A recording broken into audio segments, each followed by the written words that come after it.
வணக்கம். இன்னைக்கு நாம பார்க்க போறது சாகர்மாலா திட்டம். உலகத்தில் சிக்கலான மோசமான சரக்கை கையாளும் திறன் உள்ள நாடுகளில் இந்தியாவும் ஒன்று. அதாவது நல்லா தெரிஞ்சுக்கோங்க, உலகத்தில் 3வது இடத்துல இருக்குது எலக்ட்ரிசிட்டி ப்ரொடக்ஷனில். அதாவது மின்சார உற்பத்தியில் இந்தியா 3வது இடத்துல இருக்குது. முதல் இடத்துல இருக்கிறது சைனா. ஏறக்குறைய 64 லட்சம் கிலோ வாட்ஸை அவங்க உற்பத்தி பண்ணுறாங்க. இந்தியாவை பொறுத்த வரைக்கும் 14 லட்சம் கிலோ வாட்ஸை உற்பத்தி பண்ணுறாங்க. சரியா? இந்த முதல் 10 இடத்துல இருக்கு இல்லையா, அந்த முதல் 10 இடத்துல இருக்கிற நாடுகளில் இந்தியா தான் 1 கிலோ வாட்ஸ் உற்பத்திக்கு அதிகமான செலவிடுறாங்க.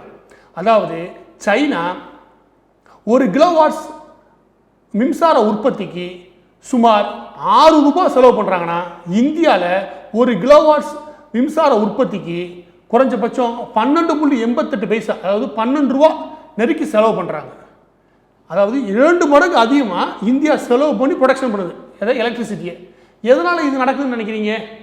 அதாவது ஏன் மற்ற நாடுகளில் மின்சார உற்பத்தி செய்யும்போது விலை கம்மியாகவும் இந்தியாவில் மட்டும் மின்சார உற்பத்தி பண்ணுறது 2 மடங்கு அதிகமாகவும் இருக்குதுன்னு நினைக்கிறீங்க? அதுக்கு முக்கியமான காரணம், சரக்கை கையாளும் திறனில் இந்தியா மிகப்பெரிய அளவில் பின்தங்கியிருக்கு. அதுதான் காரணம். தெளிவாக புரிஞ்சுக்கோங்க. இந்தியாவில் 71% நிலக்கரி இருக்கிறது ஜார்க்கண்ட், சத்தீஸ்கர், ஒரிசா இந்த பகுதிகள் தான். இந்த முக்கியமான 3 மாநிலங்கள் தான். இந்த 3 மாநிலங்களிலிருந்து எடுத்து நிலக்கரி மற்ற மாநிலங்களுக்கு அனுப்பப்படுது. மற்ற மாநிலங்களில் மின்சாரம் உற்பத்தி செய்யப்படுது. நம்ம நாட்டை பொறுத்த வரைக்கும் ஒரு 2 வருஷத்துக்கு முன்ன வரைக்கும் 78% மின்சார உற்பத்தி நம்ம செஞ்சதே நிலக்கரியை வச்சு தான். சரியா? இன்னைக்கு ஏறக்குறைய 58% குறைச்சிருக்கோம். ஆனால் இன்னைக்கும் நம்ம நிலக்கரி பெரிய அளவில் சார்ந்திருக்கிறோம். ஆனால் என்ன விஷயம் கேட்டீங்கன்னா, இதை ஏன் நம்ம பேச வேண்டியிருக்குன்னா, நிலக்கரி வெட்டி எடுத்து அந்த நிலக்கரி போய் மின்சார உற்பத்தி மையங்களை அடையிறதுக்கு அந்த அடையிறதுக்கான காலகட்டம் இருக்கு இல்லையா, அந்த காலகட்டம் குறைஞ்சது 12லேருந்து 17 நாட்கள் எடுத்துக்குது. அது மட்டும் கிடையாது, செலவும் 3 மடங்கு அதிகம் மற்ற நாடுகளை விட. அதாவது சரக்கை கையாள்வதற்கு தனியாக எந்த ட்ராக்கும் இது கிடையாது. அது ரோடுவே ஆகட்டும், ரயில்வே ஆகட்டும். இது தயவுசெய்து எல்லாம் புரிஞ்சுக்கோங்க. அதாவது இதனால் என்ன ஆகுதுன்னு கேட்டீங்கன்னா, 2000 கிலோமீட்டர் பயணிக்கிறதுக்கு இந்தியாவில் 3800 ரூபாய் ஆகுன்னு வச்சுக்கோங்க. நல்லா புரிஞ்சுக்கோ. 2000 கிலோமீட்டர் பயணிக்கிறதுக்கு இந்தியாவில் 3800 ரூபாய் ஆகுதுன்னா, அதே செலவு சீனாவில் வெறும் 1100 ரூபாய் தான் ஆகுது. அதுக்கு காரணம், சரக்கை கையாள்வதற்கு இவங்கள்ட்ட தனியாகவே எந்த விதமான மேம்பட்ட போக்குவரத்து வசதி கிடையாது. இது புரியுது உங்களுக்கு? எதனால மின்சார உற்பத்தியுடைய விலை அதிகமாகுன்னு? மின்சார உற்பத்தியின் விலை அதிகமாக காரணம் நிலக்கரி எடுத்து எரிக்கிறதுனால கிடையாது. நிலக்கரி வெட்டி எடுக்கப்பட்ட இடத்துல இருந்து மின்சார உற்பத்தி மையங்கள் அடைகிறதுக்கு அது நேரமும் அதிகமாக எடுத்துக்கிறது, அதுக்கான செலவையும் அதிகமாக எடுத்துக்கிறது. அதுக்கு காரணம், அதுக்கு சரியான வழித்தடங்கள் இல்லை. இது புரியுதா? சரக்கை கையாளுதல இது நேரடியாக எதை பாதிக்கும்னு நினைக்கிறீங்க? நீங்கள் யோசிச்சு பாருங்கள். உங்கள் வீட்டுக்காரனை விட்டுருங்க. ஒரு தொழில் கூடத்துக்கு குறைஞ்சது 25,000 ரூபா 30,000 ரூபா கரண்ட் வருது. சாதாரண ஒரு தொழில் கூடத்துக்கு அவங்களுக்கு பாதி செலவாக குறைஞ்சிச்சுன்னா ஒவ்வொரு ப்ரொடக்ஷன்லையுமே அதோடைய காஸ்ட் குறையுமா இல்லையா? அதாவது ஒட்டுமொத்த தொழிற்கூடங்களில் பொருள்கள் வெளியாகுது இல்லையா, பொருள்கள் உற்பத்தி ஆகுது. அந்த பொருள்களின் உற்பத்தியில் இது நேரடியாக தாக்கத்தை உருவாக்குது. இன்னொரு விஷயத்தை புரிஞ்சுக்கோங்க. இந்தியாவை பொறுத்த வரைக்கும் இது இன்னும் கொஞ்சம், இந்த பிரச்சனையோடைய தன்மையை இன்னும் கொஞ்சம் எளிமையாக உங்களுக்கு சொல்கிறேன் கேளுங்க. நீங்கள் 40 லட்சத்துக்கு வீடு கட்டுற முடிவு பண்ணியிருக்கீங்கன்னு வச்சுக்கோங்க. 40 லட்சத்துக்கு கட்டி முடிச்சிருக்கீங்க. ஆனால் உண்மையிலேயே அந்த வீட்டை நீங்கள் 36 லட்சத்துலேருந்து 35 லட்சத்துலேருந்து 36 லட்சத்தை கட்டி முடிச்சிருக்க முடியும். நீங்கள் 40 லட்சம் எக்ஸ்ட்ரா செலவழிக்கிறதுக்கு காரணம் எதுன்னு நினைக்கிறீங்க? சரக்கை கையாளும் திறன் இந்தியாவுக்கு இல்லாதது தான். அந்த மோசமான சரக்கை கையாளும் திறனால தான். இது வீடு கட்டுறது மட்டும் கிடையாது, உங்களுடைய எல்லா பொருள்கள் மீதுமே இது தாக்கத்தை உருவாக்குது. அதாவது சரக்கை கையாளும் திறனில் மோசமாக இருக்கிறதுனால. அது எப்படி சார் சரக்கை கையாளும் திறன் மோசமாக இருக்கிறதுனால நான் வீடு கட்டுற விலை வந்து அதிகமாக இருக்கும் அப்படின்னு நீங்கள் கேட்கலாம். நல்லா புரிஞ்சுக்கோங்க. ஸ்டீல் உற்பத்தியாளர் இருக்காங்க இல்லையா, இங்கே இந்தியாவில் இருக்கிற ஒரு முக்கியமான ஸ்டீல் உற்பத்தியாளர் ஒரு 5 பேர் இருப்பாங்க, இல்லை 7 பேர் இருப்பாங்க. அதாவது ஜிண்டால், டாடா ஸ்டீல் இப்படி இருக்காங்கன்னு வச்சுக்கோங்க. இந்த ஸ்டீல் உற்பத்தியாளர் ஒரு மிகப்பெரிய கவலை தெரிவிக்கிறாங்க. அது என்னன்னா, இவங்க உற்பத்தி பண்ணுறதுல எந்த பிரச்சனையும் கிடையாது. நல்லா புரிஞ்சுக்கோங்க. உற்பத்தியில் எந்த பிரச்சனையும் கிடையாது. ஆனால் மார்க்கெட்டில் சீனா இருக்காங்க இல்லையா, சீனாலேருந்து இறக்குமதி ஆகிற ஸ்டீலை விட இவங்களால கம்மியாக கொடுக்க முடியல. அதுக்கு என்ன பிரச்சனை நினைக்கிறீங்க? அதுக்கு எந்த பிரச்சனையும் கிடையாது. அதாவது அவங்களும் உற்பத்தி கட்டணம் பண்ணுறாங்க, அவங்களும் சீனாவில் உற்பத்தி கட்டணம் பண்ணுறாங்க. ஆனால் உற்பத்தி பண்ண ஸ்டீல் இருக்கு இல்லையா, அது மார்க்கெட்டை சந்தையை சென்று அடையிறதுக்கு சரக்கு கையாளும் திறன் இருக்கு இல்லையா, அதில் இந்தியா அதிகப்படியாக செலவாகுதுன்றாங்க. அதிகப்படியாக செலவாகுது. அது மற்ற எந்த நாடுகளையும் விட இந்தியாவுக்கு 3 மடங்கு அதிகமாக செலவாகுது சரக்கை கொண்டு போய் சந்தையில் அடையிறதுக்கு. ஆனால் சீனாவுக்கு இம்போர்ட் டேக்ஸ், அதாவது இறக்குமதி வரியை கட்டியும் குறைச்சி கொடுக்க முடியுது. அதுக்கு காரணம் அவங்க உள்நாட்டு சரக்கை கையாளுவது மட்டும் இல்லாமல் வெளிநாடுகளுக்கு அவங்க சரக்கை அனுப்புறதுக்கு தேவையான துறைமுகங்கள் வசதியும் உங்கள்கிட்ட உண்டு. நல்லா புரிஞ்சுக்கணும், துறைமுக வசதியும் உங்கள்கிட்ட உண்டு. நம்மகிட்ட உள்நாட்டு கட்டமைப்பிலும் மோசமாக இருக்கும், துறைமுக வசதியிலையும் மோசமாக இருக்கும். இதனால தான் உள்நாட்டு உற்பத்தியாளர்கள் வெளிநாட்டு முக்கியமாக சீனாவின் உற்பத்தியாளர்களோட போட்டி போட்டு விலை கம்மியாக கொடுக்க முடியல. எல்லா பேருமே போட்டி போட முடியல. அதாவது இது ஒரு துறை மட்டும் கிடையாது. சிமெண்ட் துறையாகட்டும், பேப்பர் துறையாகட்டும், பிளாஸ்டிக் பொருட்களாகட்டும், துணி ஆகட்டும், எல்லா துறை சார்ந்த வல்லுநர்களுமே இந்த குறையை இந்தியாட்ட தொடர்ந்து வலியுறுத்துறாங்க. அதாவது இந்தியா தன்னுடைய சரக்கு கையாளும் திறனை மேம்படுத்தி ஆகும். இல்லைன்னு வச்சுக்கோங்க, இந்தியா வளர்ச்சியை நீங்கள் நினைச்சே பார்க்காது. சரக்கை கையாளும் திறனை இந்தியா சரி பண்ணுச்சுன்னா இன்னைக்கு 8% 7% இருக்கு ஜிடிபி வளர்ச்சி 2 டிஜிட்டல் தொடங்கும். அதாவது 10க்கு மேலே வளர்ச்சியை கொண்டு போய் அடையும். அதாவது நல்லாவே நாம உழைக்கிறோம். ஆனால் பிரச்சனை என்ன கேட்டால் நம்ம சரக்கை கையாளும் திறன் இல்லாதனால நம்ம உழைப்பு போக அது வீணா போகுது. அதிகப்படியாக செலவு அது தேவையில்லாமல் ஆகுது. இந்த ஒரு தடவை நீங்கள் சரக்கை கையாளும் திறனுக்கான கட்டமைப்பு இந்தியாவில் உருவாக்கிட்டா, ஒரே தடவை தான் அதை உருவாக்கிட்டீங்கன்னு வச்சுக்கோங்க, லைஃப் லாங் நிம்மதியாக இருக்கலாம். ஒரு தடவை உருவாக்கிட்டா லைஃப் லாங் நிம்மதியாக இருக்கலாம். நல்லா கவனிச்சிங்கன்னா 1980களுக்கு அப்புறம் சீனா வேகமாக தன்னுடைய துறைமுகங்கள் வசதி இருக்கு இல்லையா, அது எல்லாம் வேகமாக சரி பண்ணாங்க.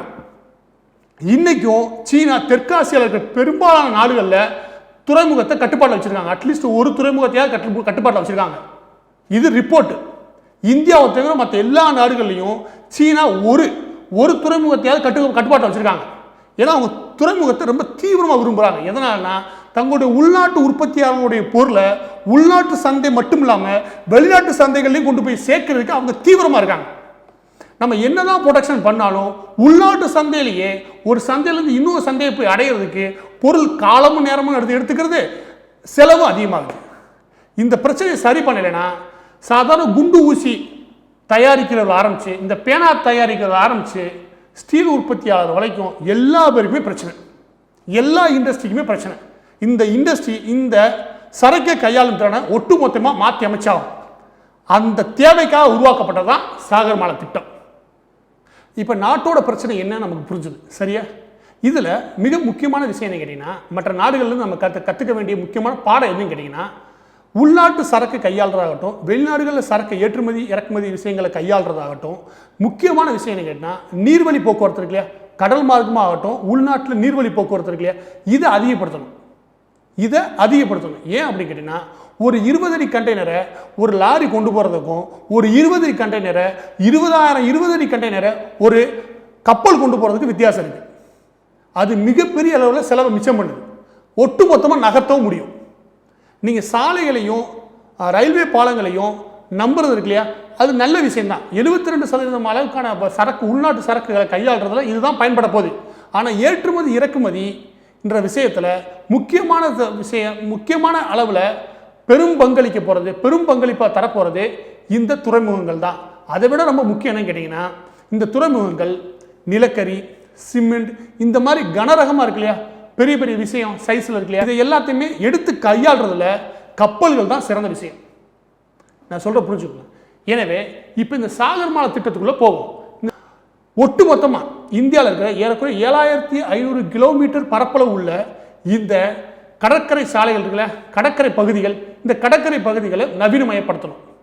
இங்கே தான் நம்ம இந்த இடத்துல ஃபுல்லாமே நம்ம பயன்படுத்தி ஆகணும்.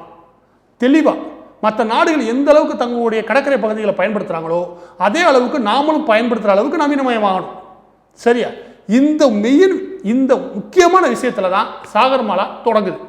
சாகர்மாலா திட்டத்தின் முக்கியமான நோக்கம் என்ன கேட்டினா, துறைமுகங்களை ஃபுல்லாக நவீனமயமாகணும். ஏறக்குறைய 12 துறைமுகங்களை நவீனமயப்படுத்துகிறாங்க. ஒட்டுமொத்தமாக நவீனமயமாக்கணும். நல்லா புரிஞ்சுக்கோங்க. சிங்கப்பூர்ன்ற ஒரு நாடு இருக்கு இல்லையா, அந்த நாடு இன்னைக்கு இவ்வளோ பெரிய அளவுக்கு முன்னேற்றதுக்கு காரணமே அவங்க துறைமுகங்களில் அவங்க சரக்கை கையாளும் திறன் தான். அந்த திறனில் அவங்க பெரிய அளவில் மேம்பட்டிருக்காங்க. நம்ம எந்த அளவுக்கு கீழே இருக்குமோ அவன் அந்த அளவுக்கு மேலே இருக்காங்க. அந்த திறனை அவங்க சரி பண்ணி ஆகும். அதனால் என்ன பண்ணுறாங்கன்னா, சாகர்மாலா திட்டத்தில் முதல் பகுதியாக 12 துறைமுகங்களை எடுத்து, பெரிய துறைமுகங்களை எடுத்து அவங்க ஒட்டுமொத்தமாக நவீனமயமாக்குறாங்க. ஒட்டுமொத்தமாக நவீனமயமாக்குறதுன்னு என்னன்னு கேட்டிங்கன்னா, கப்பல்கள் எந்த விதமான கப்பல்கள் வந்தாலும் இங்கே அதை பழுது நீக்கும் வேலையில் ஆரம்பிச்சு அந்த விதமான கட்டமைப்பில் ஆரம்பிச்சு அந்த கப்பல்கள் கொண்டு வரும் சரக்கு இருக்கு இல்லையா, அந்த சரக்கை குடோனில் வைக்கிறதுக்கு, அதாவது சேமிப்பு கிடங்குகளில் வைக்கிறதுக்கு தேவையான வசதி வரைக்கும் எல்லாமே இருக்கும். எத்தனை கப்பல் வந்தாலும் அந்த கப்பல்களை கையாளுற திறன் நம்மகிட்ட இருக்கணும். அதற்காக 12 துறைமுகங்களை முற்றிலும் நவீனமயமாக்குது. இதுக்கு அடுத்து ஏறக்குறைய 7500 பரப்பளவுள்ள இந்த கடற்கரை பகுதி இருக்கு இல்லையா, இந்த கடற்கரை பகுதியில் இரண்டாம் தர துறைமுகங்களை உருவாக்குறாங்க. எத்தனை துறைமுகம் நினைக்கிறீங்க? ஏறக்குறைய 200 துறைமுகங்களை உருவாக்கணும். 200 துறைமுகங்களை உருவாக்கினா இங்கே உள்நாட்டில் மட்டும் கிடையாது, வெளிநாடுகளிலிருந்து வரும் சரக்கை கையாளுறதும் மிக கச்சிதமாக கையாள முடியும். அந்த திட்டத்துக்கான வரைபடங்கள் அதிலேயே கிடைக்குது. நீங்கள் தயவுசெய்து ஒரு எடுத்து பாருங்க. ஸோ முதல் இடத்துல என்ன பண்ணுறாங்கன்னா, சாகர்மாலா திட்டத்தில் ஒட்டுமொத்தமாக இந்தியாவுடைய கடற்கரை பகுதிகளில் துறைமுகங்களை ஒட்டுமொத்தமாக நவீனமயமாக்குது. இதுதான் இவங்களோட திட்டம். இரண்டாவது வேலை இதோட முடியல, ரொம்ப முக்கியம். இரண்டாவது வேலை என்ன பண்ணுறாங்கன்னா, இந்த உருவாக்கப்பட்ட அனைத்து துறைமுகங்கள் இருக்காங்களே, இரண்டாம் தர துறைமுகங்களாகட்டும் 12 பெரும் துறைமுகங்களாகட்டும், இந்த துறைமுகங்கள் எல்லாத்தையுமே இந்தியாவுடைய அனைத்து நகரங்கள் இருக்கு இல்லையா, அனைத்து நகரங்களையுமே இணைக்கணும். அதாவது சாலை மார்க்கமாகவும் புகைவண்டி மார்க்கமாகவும் இந்த 2 விதமாகவும் துறைமுகங்களை நகரங்களோட இணைக்க விரும்புகிறாங்க. இந்த நகரங்களை இணைக்கிறது பெரும் நகரங்களை மட்டும் இணைக்கிற மாதிரி இருக்கக்கூடாது. அதாவது அந்த பெருநகரங்களோட சேர்ந்து இரண்டாம் தர துணை நகரங்கள் இருக்கும் இல்லையா, அந்த நகரங்களை இணைக்கணும். அதாவது ரொம்ப சிம்பிளாக சொன்னோம்னா, இந்தியாவின் எந்த ஒரு இடத்துல எந்த ஒரு கிராமத்தில் சாதாரண ப்ரொடக்ஷன் குண்டு ஊசி தயாரிச்சா கூட பரவாயில்ல, அந்த பொருள் உடனடியாக துறைமுகத்துக்கு போறான வசதியை இந்த சாலைகள் உருவாக்கி தரணும். அதே போல துறைமுகங்கள்லேருந்து வந்து சேர்ற மூலப்பொருள்கள் நாட்டின் எந்த பகுதிக்கும் சென்றடைக்கான வசதியை இந்த சாகர்மாலா திட்டம் உருவாக்கி கொடுக்கும். நல்லா புரிஞ்சுதா? அதாவது துறைமுகங்களை நவீனமயப்படுத்துகிறாங்க, துறைமுகங்களுடைய எண்ணிக்கை அதிகப்படுத்துகிறாங்க. அத்தோடு சேர்த்து எல்லா துறைமுகங்களையும் நாட்டினுடைய அனைத்து நகரங்கள், பெரிய நகரங்கள் மட்டும் கிடையாது, அனைத்து துணை நகரங்களோடையும் இணைக்கிறாங்க. இது இணைக்கிறதுனால என்ன ஆகுது? சரக்கை கையாளும் திறனில் இந்தியா நவீனமயமாகும். இதுதான் திட்டம். இந்த திட்டம் இந்தியா மட்டும் புதுசாக கொண்டு வரல, இந்த விஷயம் எல்லா நாடுகளுமே செய்யுது. தயவு செய்து எனக்காக என்ன பண்ணுங்கன்னா, சாகர்மாலான்ற திட்டத்தில் இருக்க டாக்குமெண்ட் எடுத்து பாருங்க.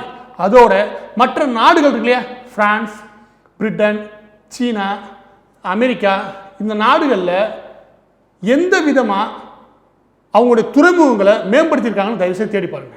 முக்கியமாக இந்தியாவில் இருக்கிற ஏறக்குறைய 7500 கிலோமீட்டர் பரப்பளவு உள்ள கடற்கரைகள் இருக்கு இல்லையா, அந்த கடற்கரை பகுதிகளை இந்தியா சரியாக பயன்படுத்தலை.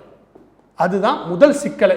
அந்த சிக்கலை இந்த சாகர்மாலா திட்டம் முடிவுக்கு கொண்டு வரும். சாகர்மாலா திட்டத்தில் முக்கியமான அம்சம் என்னன்னு கேட்டிங்கன்னா, இங்கே கடலோர பகுதிகள் இருக்கு இல்லையா, இந்த கடலோர பகுதிகளை துறைமுகங்கள் சார்ந்து பொருளாதார மண்டலங்களை கட்டமைக்க விரும்புகிறாங்க. இது இந்த சாகர்மாலா திட்டத்தில் முக்கியமான அம்சங்களில் நம்ம ரொம்ப கவனிக்க வேண்டிய விஷயம்.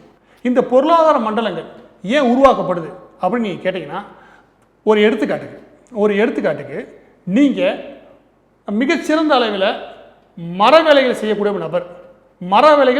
நபர் உங்களுக்கு வந்து பர்மா தேக்கிலையும் இந்தோனேசியா தேக்கிலையும் மர வேலைகள் செய்கிறதுக்கான அதிகப்படியான அனுபவம் உண்டு. இந்த அனுபவத்துக்கு தேவையான ஆர்டர், அதாவது உங்கள் அனுபவத்துக்கு ஏற்றாப்புல வெளிநாடுகளில் நல்ல ஆர்டர் கிடைக்குது. சரியா? உங்களுக்கு தேவையான மூலப்பொருள் எங்கேருந்து கிடைக்கணும்? இந்தோனேஷியாவில் இருந்தோ பர்மாவில் இருந்தோ. இந்தோனேஷியா தான் முக்கியம்னு வச்சுக்கோங்க. இப்போதைக்கு இந்தோனேஷியாவிலேருந்து உங்களுக்கு தேக்கு கிடைக்குது. அந்த தேக்கை நீங்கள் சிலையாக மாற்றி வெளிநாடுகளுக்கு ஏற்றுமதி பண்ணுறீங்க. அமெரிக்கா, யூகே போன்ற நாடுகளுக்கு நீங்கள் ஏற்றுமதி பண்ணுறீங்க. இதுதான் உங்களுடைய தொழில். சரியா? நீங்கள் இந்தோனேஷியாவிலேருந்து மரங்களை இறக்குமதி பண்ணி அந்த மரத்தை எடுத்துக்கொண்டு போய் நீங்கள் பெங்களூர்லேயோ இல்லை பெங்களூர் பக்கத்தில் பெல்லாரிலேயோ இல்லை கேரளாவிலையோ இல்லை கொச்சின்லேயோ இல்லை நம்ம சேலத்தை தாண்டியோ ஏதோ ஒரு இடத்துல வச்சு நீங்கள் அந்த சிலைகள் செய்ய வேண்டிய வேலையெல்லாம் முடிச்சு அந்த ப்ராடக்ட் திரும்ப எங்கே போகணும், துறைமுகத்துக்கு போய் திரும்ப ஏற்றுமதி ஆகும். சரியா நான் சொல்கிறது? இந்த இடையில இந்த மரங்கள் உள்ள டிராவல் ஆகிறதுக்கும் திரும்ப ப்ராடக்ட் துறைமுகங்களை சென்று அடையிறதுக்குமான செலவு இருக்குல்ல, அது வீண் செலவு. இது இங்கே மட்டும் கிடையாது, இங்கே மட்டும் திட்டம் போடல, உலகளாவிய லெவலில் எல்லா இடங்களையும் இந்த மாதிரி திட்டங்கள் உண்டு. அதாவது இறக்குமதி செய்யும் பொருள் திரும்ப ஏற்றுமதி ஆக போகுது, பொருளாக மாற்றி திரும்ப ஏற்றுமதி ஆக போகுதுன்னா அதை துறைமுகம் பக்கத்திலேயே பொருளாதார மண்டலங்கள் உருவாக்கி அங்கேயே உற்பத்தி பண்ணி ஏற்றுமதி பண்ணுறது தான் சரி. அந்த மூலப்பொருள் வந்து இறங்கின இடத்துலையே உற்பத்தி சாலைகள் அடைஞ்சு அந்த உற்பத்தி சாலைகளில் ப்ராடக்டாக மாறி திரும்ப ஏற்றுமதி ஆயிடும். நான் உங்களுக்கு சொல்கிறது புரியுதா? எளிமையாக விளக்குறதுக்காண்டி ஒரே ஒரு விஷயம் சொன்னேன். இந்த மாதிரி ஏகப்பட்ட விஷயம் உண்டு இதில். இந்தியாவில் இந்த விஷயம் மட்டும் கிடையாது. நீங்கள் நிலக்கரியை இறக்குமதி பண்ணுறீங்க, இறக்குமதி பண்ணி நீங்கள் அதன் மூலம் மின்சாரத்தை உற்பத்தி பண்ணி அரசுக்கோ இல்லை தனியாருக்கோ யாருக்கோ விற்பனை செய்ய வேலையை நீங்கள் பார்க்க போகிறீங்கன்னு வச்சுக்கோங்க. நீங்கள் ஏதோ ஒரு நாட்டிலேருந்து ஆஸ்திரேலியாவிலேருந்து கூட வச்சுக்கோங்க, அங்கேருந்து இறக்குமதி பண்ணி நிலக்கரியை நீங்கள் உள்நாட்டுக்குள்ளே எடுத்துகிட்டு வரதை விடவும் பொருளாதார மண்டலங்களில் வச்சு அங்கே மின்சாரங்களை மாற்றி உள்ளே கொண்டு வரது தான் ஈஸி. நான் சொல்கிறது புரியுதுங்களா? இந்த ரெண்டு துறை தான் சொல்கிறேன். இந்த மாதிரி ஏகப்பட்ட துறைகள் உண்டு.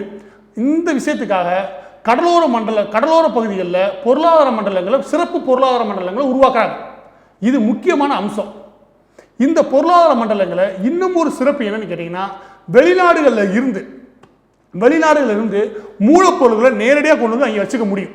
அதுக்கு தேவையான ஸ்டோரேஜ் குடோன் எல்லாத்தையுமே உருவாக்கி தராங்க. அப்படி உருவாக்கும் போது என்ன ஆகும் கேட்டிங்கன்னா, நீங்கள் ஒரு பிளாஸ்டிக் பொருட்கள் செய்யக்கூடிய நபர், உங்களுக்கு அந்த அந்த ஸ்பெஷலான அந்த தனித்துவமான பிளாஸ்டிக் எங்கே கிடைக்கும்னா கொரியாவில் தான் கிடைக்கும்னு வச்சுக்கோங்க. அதுக்கான மூலப்பொருளை நீங்கள் எங்கே போய் தேடணும்? கொரியாவில் போய் தான் தேடணும். சரியா?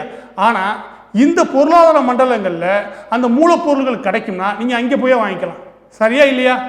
அதே மாதிரி கொரியா இருக்கிறவங்களுக்கு என்ன இதில் வசதின்னு கேட்டிங்கன்னா, அவங்க மூலப்பொருள்களை கொண்டு வந்து நீங்கள் துறைமுக பக்கத்தில் இருக்கிற சிறப்பு பொருளாதார மண்டலங்களை வச்சுக்கிறதுனால இறக்குமதி வரி இல்லாமல் இருக்கும். எது விற்பனை ஆகுதோ அதுக்கு மட்டும் இறக்குமதி வரியை கட்டிட்டு மிச்சத்தை அவங்க எடுத்துக்கலாம். இந்த பொருளாதார மண்டலங்களை உள்ளூர் உற்பத்தியாளர்களுக்கும் வெளிநாடுகளிலிருந்து மூலப்பொருட்களை இறக்குமதி பண்ணுறவங்களுக்கும் மிகப்பெரிய அளவில் ஒரு கட்டமைப்பை உருவாக்கி தருது இந்த சாகர்மாலா திட்டம்.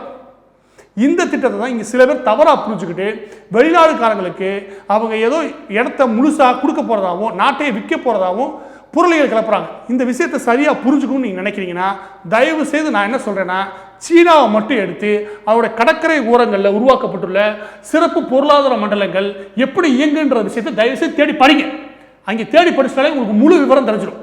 தயவுசெய்து அந்த ஒன்று மட்டும் செய்யுங்க. இந்த குற்றச்சாட்டை முன் வைக்கிறாங்களே, அவங்க சொல்கிறத நம்பாமல் நான் சொல்கிறதையும் நம்பாமல் நீங்கள் என்ன செய்வீங்கன்னா, சீனாவின் பொருளாதார மண்டலங்கள் இருக்கு இல்லையா, கடலோர பகுதியில் ஓரத்தில் இருக்கிற பொருளாதார மண்டலங்கள் எப்படி இயங்குதுன்ற விஷயத்தை தயவுசெய்து தேடி படிங்க. அதுலேயே உங்களுக்கு போதுமான விஷயம் தெரிஞ்சிடும். கடைசியாக ஒரு குற்றச்சாட்டு என்ன வைக்கிறாங்கன்னா, அதானி அம்பானி வழக்கம் போல் இந்த அரசு கார்ப்பரேட்டுக்கு எதிராக செயல்படுது. இவங்களுக்கு இந்த கார்ப்பரேட்ன்ற நோய் பிடிச்சி போச்சு. எப்படியோ நான் கேட்குறேன் உங்கள் எல்லாத்தையும், ஒரு துறைமுகம் இரண்டாம் தர துறைமுகம் அமைக்கிறதுக்கு குறைஞ்சபட்சம் 25,000 கோடியிலேருந்து 35,000 கோடி தேவை. உங்கள்கிட்ட இருக்கா? என்கிட்ட இருக்கா? போய் எடுத்து வேலையை பாருங்கள். இருக்கிறவே வேலை செய்ய போகிறான். நாட்டில் மிஞ்சி போச்சுன்னா அந்த அளவுக்கு முதலீட்டை இருக்கக்கூடிய நபர்கள் எண்ணி பார்த்தா 150 பேர் கூட இருக்க மாட்டாங்க. அந்த 150 பேரை 24 மரமும் குறை சொல்கிறதுக்கு ஒரு கூட்டம் இங்கே இருக்குது. உங்களால் 2,500 கோடி, உங்களால் 25,000 கோடி 35,000 கோடி திரட்ட முடியும். உங்களால் அவ்வளோ பெரிய முதலீட்டை திரட்ட முடியும்னா நீங்கள் போய் எடுத்து பண்ணுங்க. என்னது அநியாயமாக இருக்குது? அப்போ 8 லட்சம் கோடி இதுக்கு செலவு பண்ணுறாங்க சாகர்மாலா திட்டத்துக்கு. அது மக்களோட வரிப்பணம் தயவுசெய்து சொல்லவே சொல்லாதீங்க. அது மக்களோட வரிப்பணமே கிடையாது, தனியார் முதலீட்டு மூலமாக உள்ளே வருது. அப்போ இதை வச்சு தனியார்கள் முதலாளிகள் லாபம் பார்ப்பாங்கன்னா, என் லாபம் பார்க்காம ஏன் பார்ப்பான்? யாரெல்லாம் துறைமுகத்தை பயன்படுத்துகிறாங்களோ அவங்க மூலம் தான் அந்த வசூல் பண்ணிக்க போகிறாங்க. ஏழை மக்கள்கிட்ட இருந்து பறிச்சுட்டு போக போகிறது கிடையாது. நீங்கள் துறைமுகத்தை பயன்படுத்த போகிறீங்க, உங்கள்கிட்ட இருந்து தான் அவங்க ஒரு பகுதி பணத்தை வசூல் பண்ண போகிறாங்க. இதில் என்ன தப்பு இருக்குது? முதலீட்டையும் கொண்டு வராங்க, நாட்டுக்கு தேவையான கட்டமைப்பையும் நடத்தி முடிக்கிறாங்க, அதுக்கு தேவையான வசூலை அதை பயன்படுத்த போகிற மக்கள்கிட்ட மட்டும்தான் வசூலி பண்ண போகிறாங்க. இதில் என்ன தப்பு இருக்குன்னு கேட்குறேன். ஒட்டுமொத்தமாக நாட்டோட சரக்கு கையாளும் திறன் மேம்படுறதுனால உங்களுடைய அதிகப்படியான சுமையை இறக்க போகிறாங்க. நல்லா புரிஞ்சுக்கோங்க. நான் சொன்னேன் இல்லையா, 40 லட்சம் கட்டுறீங்க வீடுங்களே, அது உண்மையிலே 35 லட்சத்தில் கட்ட வேண்டியது. 40 லட்சத்துக்கு கட்டுறதுக்கு காரணம் இந்த சரக்கு கையாளும் திறன் இந்தியாவுக்கு இல்லாதனால கூடுதலாக நீங்கள் 5 லட்சம் செலவு பண்ணி வீட்டை கட்டி முடிக்கிறீங்க. இது ஒவ்வொரு பொருளையும் நடக்குது. இந்த செலவை ஒட்டுமொத்தமாக குறைக்கிறதுக்கு இந்த கட்டமைப்பு உதவும். நேரடியாக மக்கள் இதனால பயனடைவாங்க. உங்களுக்கு இதனால் எந்த விதமான சுமையும் ஏறாது. கூடுதல் சுமை எதுவுமே ஏறாது, நிச்சயம் ஏறாது. அதுதான் உண்மை. பதிவோட இறுதியில் ஒரு முக்கியமான விஷயத்தை சொல்ல கேளுங்க. என்னுடைய இந்த பதிவை தயவு செய்து நம்பாதீங்க, புரளிகளை நம்பாதீங்க, ஃபேஸ்புக் வாட்ஸ்அப்பில் வர செய்திகள் தயவு செய்து நம்பாதீங்க, என்னையும் நம்பாதீங்க. நீங்கள் 388 பக்கத்துக்கு ஒரு அறிக்கை கொடுத்துருக்காங்க அரசு, அதை எடுத்து பொறுமையாக உங்களுக்கு படிக்க நேரம் தான் படிங்க. படிச்சுட்டு இதுதான் உண்மையான அதையும் நம்பாமல் உலக நாடுகளில் இருக்கிற விஷயங்களெல்லாம் தேடி படிங்க. தேடி படிச்சுட்டு இந்த தகவலாம் இருக்குதான்னு தெரிஞ்சதுக்கப்புறம் அதில் குறை இருக்குன்னா பேசுங்க. இல்லை எனக்கு ஃபேஸ்புக்கில் வந்துச்சு, வாட்ஸ்அப்பில் வந்துச்சு, அதெல்லாம் நான் குறை பேசுவேன்னா அதை விட மோசமான தரம் தாழ்ந்த குற்றச்சாட்டு எதுவுமே கிடையாது. முதல் அதை புரிஞ்சுக்கணும். ரெண்டாவது, இந்தியா வளரக்கூடாதுன்றதுல மிக கண்ணும் கருத்தமாக ஏகப்பட்ட நாடு உண்டு. அதில் சீனா நம்பர் 1. சீனா போன்ற நாடுகள் இங்கே இருக்கிற இந்த போராளி புரட்சிந்திரியாலேயே அவனுக்கு எவ்வளோ பெரிய ஃபண்டையும் தூக்கி போட தயார். 100 கோடி ரூபா தூக்கி எரிஞ்சா இங்கே காலு கத்துறதுக்கு 1 டஜன் குரூப் இருக்குது. அந்த குரூப்புக்கு இவங்க தொடர்ந்து பண உதவிகளை அள்ளி தெளிக்கிறாங்க. அதை வாங்கிக்கிட்டு இங்கே காலு கத்துறதுக்கு ஒரு கூட்டம் இருக்குது. அந்த கூட்டம் ஒரு ப்ராஜெக்ட் நடத்த மாட்டாங்க. அந்த கூட்டம் இந்த நாட்டில் ஒரு ப்ராஜெக்ட் நடத்த மாட்டாங்க. எதுக்கு எடுத்தாலும் எந்த திட்டம் வந்தாலும் சரி நேரடியாக கொண்டு போய் விவசாய பிரச்சனை போய் கனெக்ட் பண்ணி விடுறது, எமோஷனலாக தூண்டி விடுறது, இல்லாட்டி கேன்சர் வரணும் பயத்தை தூண்டி விடுறது. இதுதான் பயிர் தீரானுங்க. இங்கே இந்த 2 டஜன் குரூப் இங்கே தீரான் போட்டன்னு அவன் இந்த தமிழகத்தை நாசம் பண்ணாமல் போகிறது கிடையாது. நான் எழுதி வச்சுக்கோங்க. நீங்கள் நான் என்ன செய்ய சொல்கிறேன், என்ன நம்ப சொல்கிறேன்னா இல்லாட்டி அரசை நம்ப சொல்கிறேன்னா இல்லாட்டி அவங்க நம்ப சொல்கிறேன்னா யாரையும் நம்பாத, தேடி படின்னு சொல்கிறேன். நீ என்ன பண்ண வாட்ஸ்அப்பில் உனக்கு வசதியான தேடி பரப்பி விட்டு தெரியுறீங்க. தகவல் உண்மையான தெரியாமல் பரப்புறையில அவன் மிகப்பெரிய குற்றவாளி. அவனை தூக்கி ஜெயிலில் போட்டு நான் சொல்கிறேன். இந்த திட்டம் எனக்கு உனக்கு மட்டும் கிடையாது, நம்ம பிள்ளைகளுக்காக தான். இந்த கட்டமைப்பை முன்னேற்றாம உங்க பிள்ளைகளுக்கு ஒரு நல்ல இந்தியாவை உருவாக்கணும் மட்டும் நீங்க நினைச்சாங்க. இந்த கட்டமைப்பு நரேந்திர மோடி இல்லைனாலும் யார் வந்தாலும் உருவாக்கி தான் ஆகணும். அவர் துணிஞ்சு வேலை பார்க்குறாரு, அதுதான் உண்மை. தயவு செய்து சொல்கிறேன், வாட்ஸ்அப் ஃபேஸ்புக் செய்திகளை முற்றிலும் நம்பாதீங்க, என்னையும் நம்பாது. நான் இது வரைக்கும் சொன்ன தகவல் சரியான மட்டும் தேடிப்படி. நன்றி.